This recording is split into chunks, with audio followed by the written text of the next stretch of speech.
We're going to have some macaroni and cheese. And I'm going to show you just how to make the ultimate macaroni and cheese. But before we do that, we're going to have to boil some water. Because it takes some boiled water to make the shells softer. Step it to put it on the boiler burner. And the best thing to do is to put this up to high.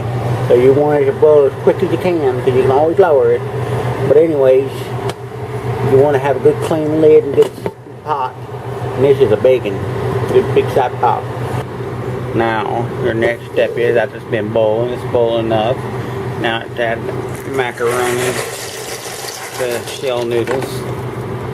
It had too much steam coming on the edge of it.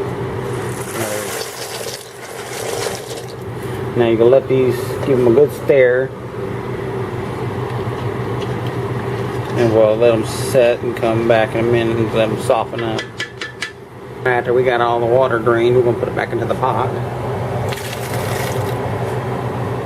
And this time, we're going to add some cheese with it. We're going to put this melted cheese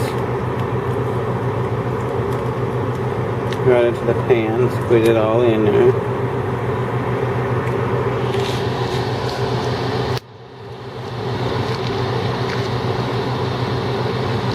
Anyway, then you want to kind of stir this all about till it gets all.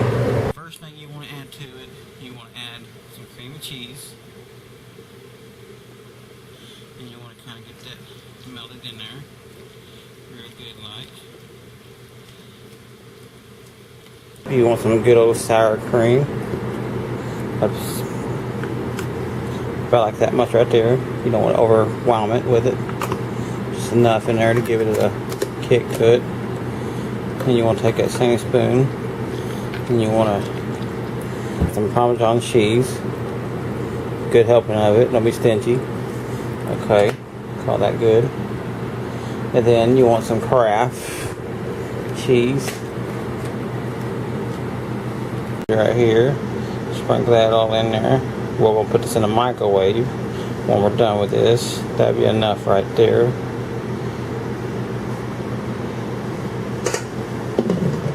Now to get done microwave, it should be a little bit easier to maintain. Now look at that. Look at that. Good old cheese. Got cream cheese in there.